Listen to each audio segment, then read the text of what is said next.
Alright, so looking at our warm-up, we had to find the 5th, the 12th, the 100th, and the nth terms for our sequence that we're given here. So, who found, somebody tell me how they found the 5th term. You just do one more added onto the 4th term, so you just see that it's going by 4, so you just add 4 to 16, which is 20. Okay, so you recognize that our pattern for the sequence was adding 4. So what did that tell us about this sequence? That was arithmetic. That it's arithmetic, okay. So then to find the 5th term,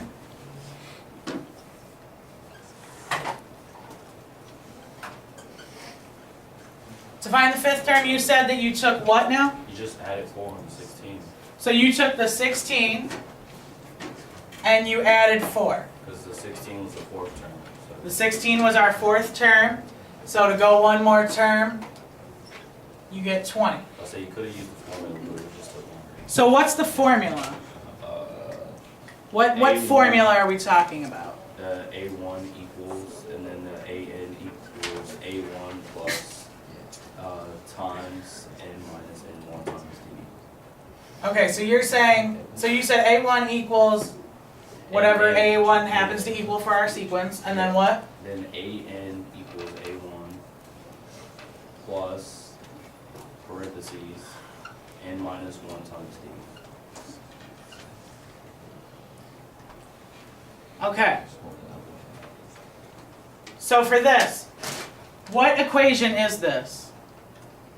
The AN is whatever you're looking for. So, Explicit. So this is our explicit formula oh, for finding for arithmetic sequence. This is our explicit formula. What did this formula allow us to do? Find the 5th term. Well, find the 5th term or find anytime. any term, right? We can find any term using this. So did anybody use this formula to find the 5th term? No. No? You did, Brandon? So you can use this to find the 5th term. In this case where I already gave you 4 terms and you were looking for the 5th, it's easier just to add to continue the pattern. So Brandon, you said you used this formula, so what did you do? AN equals 4 and then parentheses 5 minus 1 and then multiply by 4. So you said AN equals 4 plus 5 minus 1 and multiply by 4. and multiply by 4. Now, this AN, you guys were having terminology issues when we dealt with this before. This AN, what does that represent? So this represents the term that you're looking for. So what should this actually be instead of AN? A to the A. What should be the 5th? So it should be A sub 5. It's helpful to write it out so that you actually know what you're looking for. You missed one. Then you can see the parallel between the two. Yeah. A faster way to just do this is just to multiply like what term you're looking for by, because you know it's going by 4. So if you just multiply 4 by what term you're looking for, it just gives you the. So how'd you find that? How did you know? It's just common sense. It's just common sense. Yeah. I mean, it's going by 4, so if you multiply 4 by 5, it gives you 20, which is the 5th term. Okay. And then for the next one, it's 12, so you do 4 times 12 is 48, and that's the answer for the next one too. Okay. It works in this case, Yeah. but it won't. Yeah, it may not work in all cases, but I understand what you're saying. For this, Mhm. for this one. Yep. Okay, so then, and we'll come back to that, D'Angelo. So then continuing on, finding the 5th term. If you actually write it out that you're looking for A sub 5, because you're looking for that 5th term, you'll see the parallels between your two equations. If you're looking for A sub 5, what's your n value? This n value and this n value are the same. So if we're looking for the 5th term, our n value is going to be 5. Because I know a lot of you guys were having issues with what's n? Well, it's the term that you're looking for. So in this case, we're looking for a sub 5. So we're looking for the 5th term. All right, so if we simplified this, we would have 4. 5 minus 1 is 4 times 4. So you get 4 plus 16, which gives you that 20. So doing it with the explicit formula is longer for in this case. But you get the same answer. So you could have done it either way. How about our 12th term?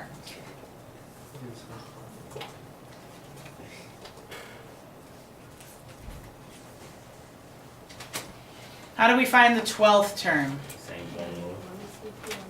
All right, Jack, what'd you do? A sub 12 So you have a sub 12 because we're looking for the 12th term. equals 4 plus 12 minus 1 times 4. So where did this first 4 come from? It's the first term. It's our first term. That's our A1 value. What about this last 4? Not In our formula it says it's a D value. What's that D value? the common difference. It's the common difference. So we were adding 4 each time, so it's 4.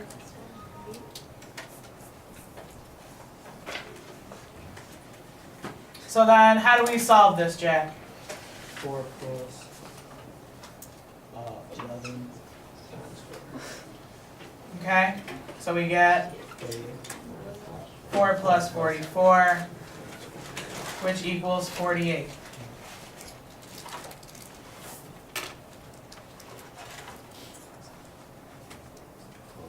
All right? And then we need to find our 100th term.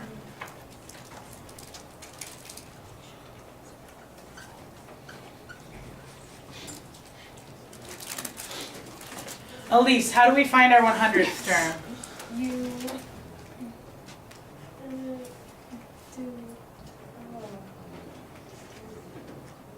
99 minus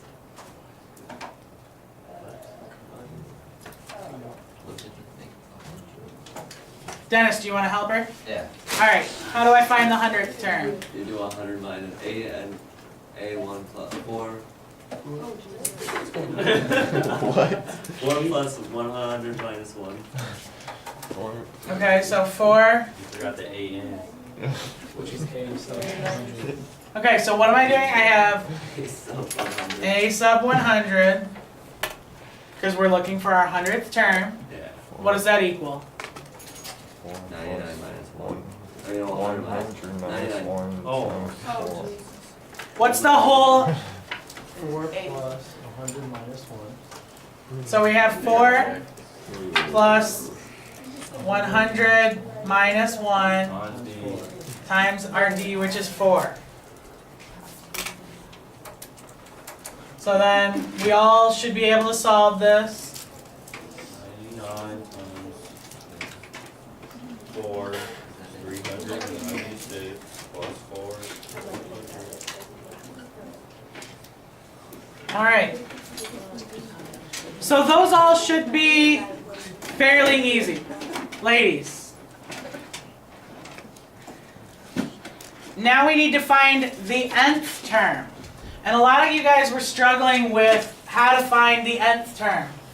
So this kind of goes back to knowing the terminology for each one, what everything represents. So if we're looking for the nth term,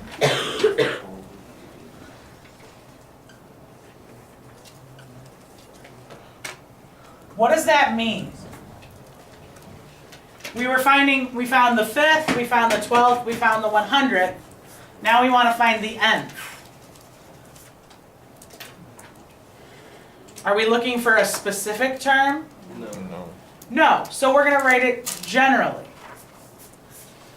So we're going to use the same equation, but this time we don't have a specific n value. So how can we find the nth term for that specific sequence?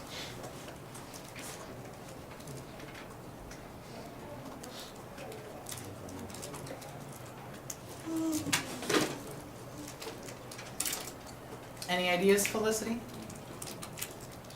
A equals 4 and n minus 1. I don't know. So so a sub n, so that means that we're looking for some n term. And then that equals what? Your first term, which is the 4, Our first term, which is the 4 still, plus the parentheses n minus 1. n minus 1, because we don't have a specific n value. That would be what we would plug in. And then what else? Times 4. And then multiplying again by our common difference still. Is that right? Yeah. Oh my god, it wasn't Gotta have confidence. So this is we did this on the test that you guys took on Thursday. That you had to write it generally given a specific sequence. Now, can we simplify this somehow? So D'Angelo, this kind of leads back into what you were talking about. Can we simplify this? multiply 4 by 4. So you can do what? I'd multiply 4 by 4. You'd multiply 4 by 4? 4 plus 4. No. So, 4 plus 4n. okay, so wait, so you'd have, 4 by. Would you distribute the 4? so we're going to distribute the 4. Yeah. We're just simplifying this equation. This goes back Are you to, just trying to get n by itself? We're trying to find that. A n by itself, or just? well, I mean, we're basically just simplifying this because this is kind of ugly the way it's written. So are you distributing? Yeah, so we're going to distribute the 4. Oh, okay. So we have 4 plus, if we distribute the 4, 4 times that, and 4 times that, 4 and. minus 4, right? Can we simplify anything else? 4 minus Yeah, 4 the equals fours. 0. That equals The fours? 4n. What about the 4s? They cancel each other out. The 4s cancel each other out. We have a positive 4 and we have a negative 4. So that just leaves you with 4n. So we end up with just 4n. So D'Angelo, this goes back to what you said. You're just taking the term that you're looking for and you're multiplying by 4. So that's how you actually show how to do it. Who? Does that make sense? Yeah. Dennis. Okay, sure. Thanks. Bye. Dennis? Yeah, All right.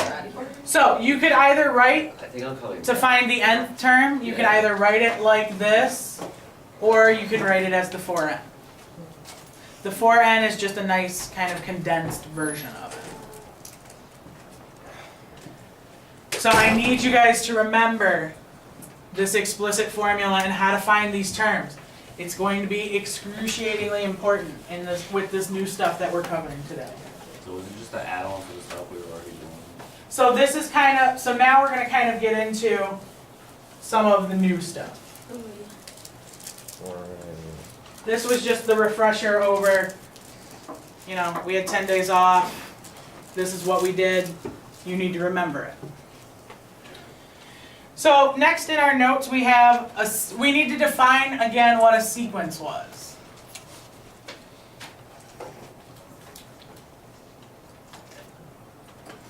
So looking at our sequence, what was a sequence? What am I? So would it? Something that repeats itself. Something that repeats itself? What do you mean? Like it goes up by the same amount. So it goes up. So we're starting at a point and we're going up if we're adding. What if we're subtracting? Goes And down. it's decreasing. So then it would go down. So what does that kind of tell us about the numbers that we're looking at? They're going to be either going up or going down. Can't go with the question. So our numbers in our sequence are either going to go up, like they are in this case, or if we're subtracting something, they're going to go down. So if we looked at our numbers, they're either going up or they're going down. So that means they're going to be in a specific order, right? Yes. So a sequence is just an ordered set of an ordered set of numbers, a list. So that's just kind of refresher of what a sequence was. That it's just a list of ordered numbers.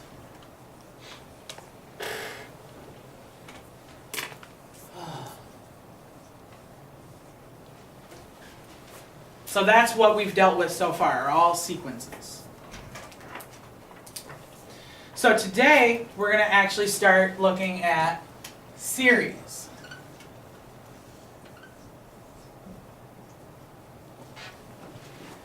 And what a series is it's the sum of our terms from our sequence. So a series is the sum of the terms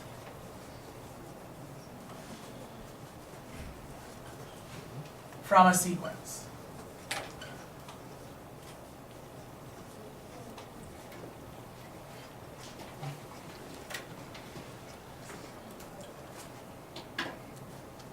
So we just used our explicit formula for a sequence, right? Why can't we just, what we're going to end up doing is we're going to create a new formula that we're going to use to find these sums. But why do we have to create a new formula? Why can't we just use their sequence formula, our explicit formula that we just used? Why would we have to come up with a new formula? What did our explicit formula, what could we find with our explicit formula? Different terms. So we found different terms. But we could only find that specific term, right? So now if we're talking about the sum of the terms from our sequence, why would we need a new formula?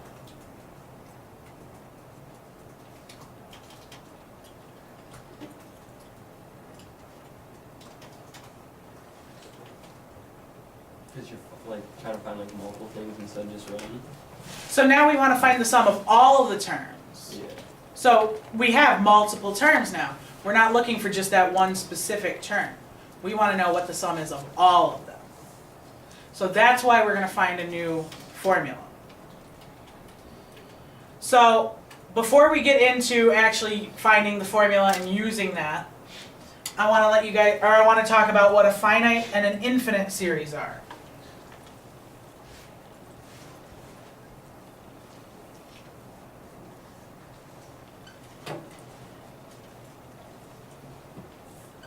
Okay, so if a series is the sum of the terms from a sequence, can someone tell me what a finite series might be?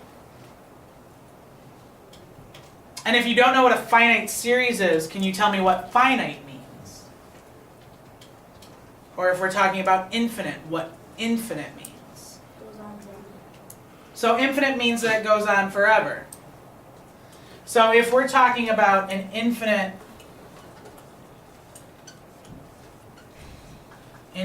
series, what does that mean for our series if it's infinite? It won't stop. It won't stop, so it's going to continue without ending.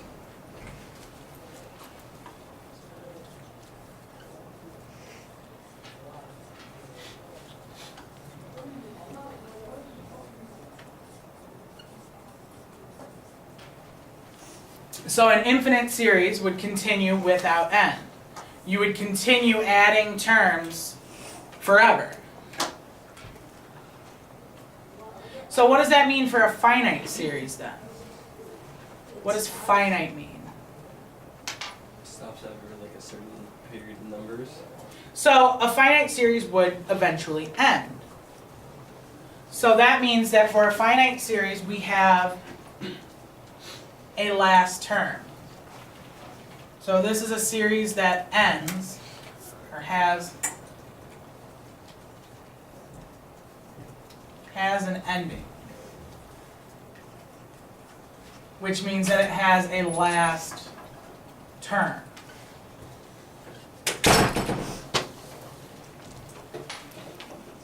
So then just an example so that you know kind of how these are going to look. A finite series would look something like this.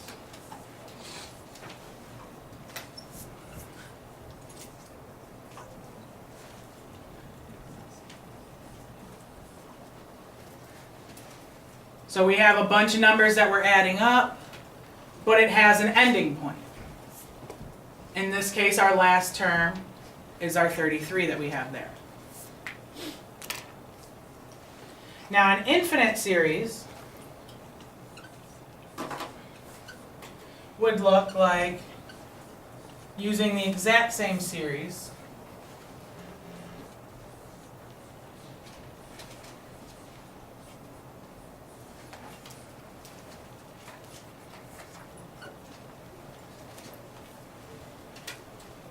so just that simple change on the end makes it infinite. It means that our series continues past where I stopped. So one has an ending and one goes forever. In our cases, we're only going to deal with finite series. Those are what we're going to find the sums of. So we're going to be looking at series that end. So then our final thing that I want to define, and we actually have an example that hopefully will help us define it. We want to define what an arithmetic series is.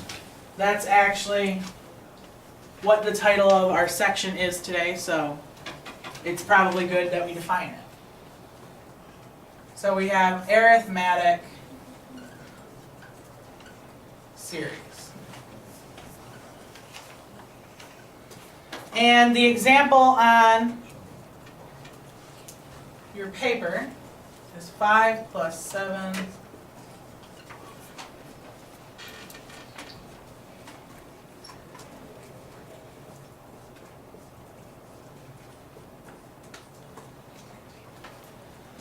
So that's the series that's on your paper.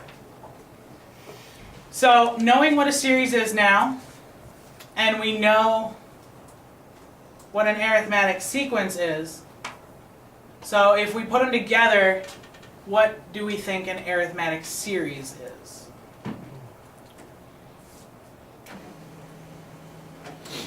You want to look at the terms. Eventually stop.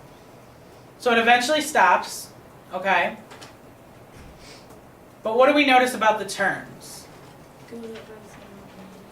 So it goes up by the same number. So what's our pattern? 2. So we're adding 2.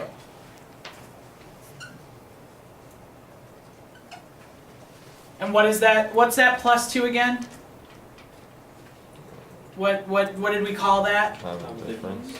It was our common difference. So in these arithmetic series, you're going to have a common difference like you did with the arithmetic sequences. So if we're talking then about an arithmetic series, what do our terms look like if we ignore the addition signs? So if we're just looking at Terms. So if we're just looking at our terms, what is this? It's a what?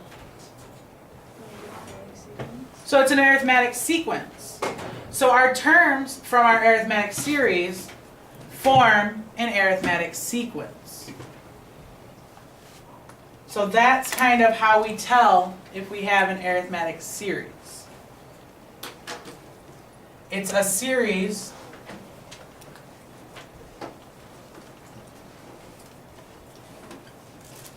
whose terms form in arithmetic sequence.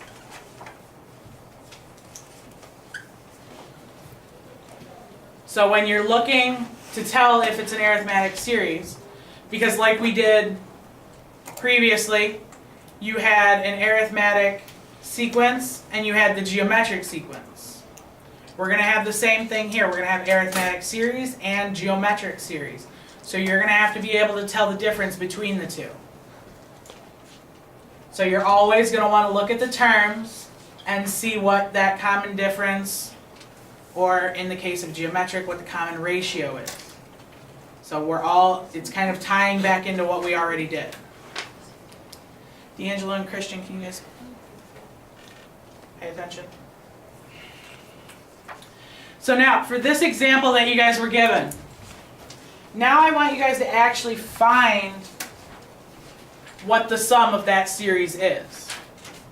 So I want you to actually tell me what 5 plus 7 plus 9 plus whatever is. I want you to find the sum. 96. So it should be fairly quick. We're just adding these terms. So what did you say, Brianne? 96. So you get 96. Did everybody get 96? We're just adding. And I'm assuming that everybody just added up all the numbers, right? Well, this one is small enough that you can add up all the numbers, and it goes fairly quick. What if you had a series that had 1,000 terms in it? You guys gonna want to add up 1,000 numbers? No? You don't want to add up 1,000 numbers, Travis? No. Doesn't sound like fun. So I actually have an alternate way that I do this. And then hopefully we can kind of generalize my way of doing it, and we can hopefully get a formula that'll help us find how to sum up 1,000 terms really quick. So when I looked at this problem, the way I did it is I took our first and our last term and I added those up. And then I took our second term and our second to last term, and I added those up. Then I took the third, That's still a lot.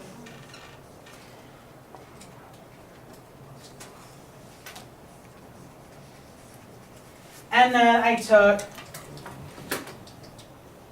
11 and 13.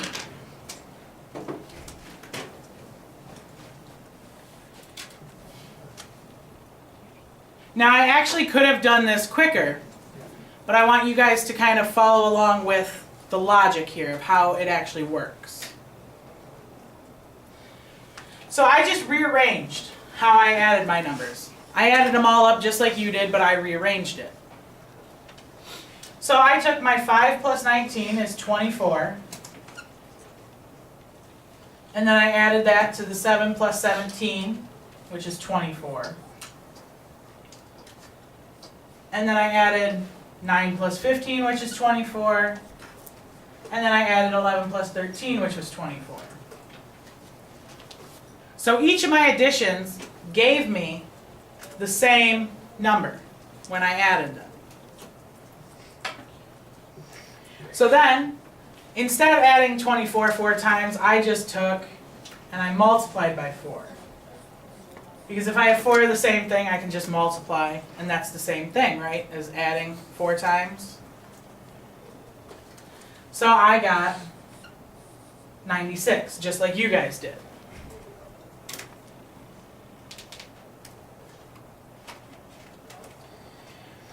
So now, looking at the way I did this, is there a way that we could create some sort of formula that makes it even shorter than the way I did it? And that condenses it. So if we look at my first step, I took the first and the last, then I took the second and the second to last, and so on. I got the same thing each time. So could I just do one of those? If I'm going to get the same thing each time, couldn't I just add two numbers once?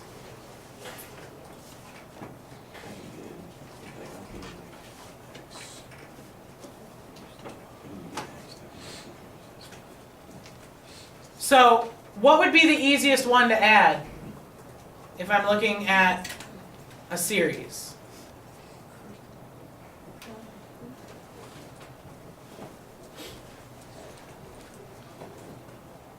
So the first one I did was the first and the last term. Wouldn't those two be the easiest ones to add up? Because if I'm given a finite series, I'm going to be given the first term and I'm going to be given the last term, right? So I'll automatically have those two. And if they all add up to equal the same thing, I might as well just add the first and the last term, right? So if I want to add the first and the last term, but I want to write it generally because we're writing a formula for it, how can I write out the first term using our terminology that we know? What's our notation for the first term? What is it? It's A1. Our first term is A1. Well, close to 4.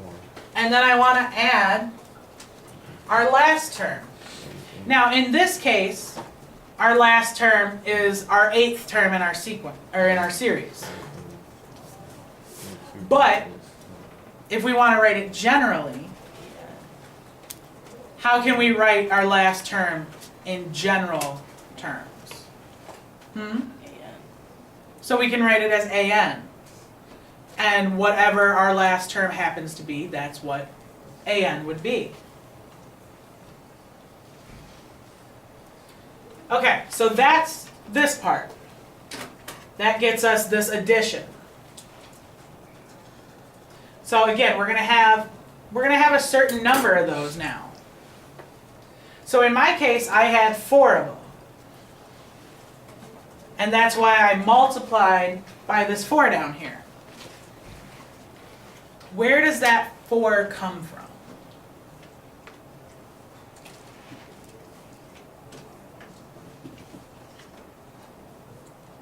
If we look at all the information that we're given, where could that 4 come from?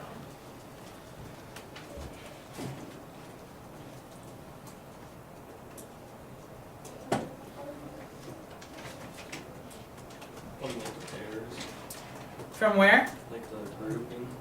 Good. You said how many pairs? So yeah, so I have 4 pairs, right? Which makes sense because I had, how many numbers did I have originally? I had 8. And if I'm adding 2 at a time, I would end up with 4, right? So what are we doing to go from 8 to 4? We're dividing it in half, right? We're taking half of our original number, and that gives us our pairs that we're adding. So how can I write that in a general way? So we're going to divide by 2. We've decided that. But what am I dividing by 2? 4 or to 8. So in this case, I'm dividing 8. 8. But what does that 8 represent? However many the numbers. Say it louder, Felicity. That represents our n value. What was our n value? The very last number. But what did n represent? 8. How many there are? So how many of what there are? So how many numbers? So how many terms we had? That's what n represented. N represents how many terms you have. So in this case we had 8 terms. 8 divided by 2 gives us that 4. So this is actually our generalized formula. This is what we're going to use to find those sums. So we don't have to add 1,000 terms or 100 terms. We can plug it in. So on your next page, it's actually at the top of your page. But we created it from scratch. Check that out. Awesome. It also defines what each term means. So if you happen to forget, I suggest writing it in. You know that n, that's your number of terms. That's what we just I'm said. gonna do it. You know that this A1 is your first term. That's what you told me.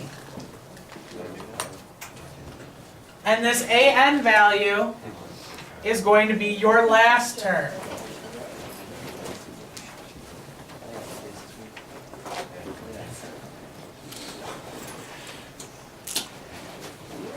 So, we're running out of time, but I want you guys to look at the first example.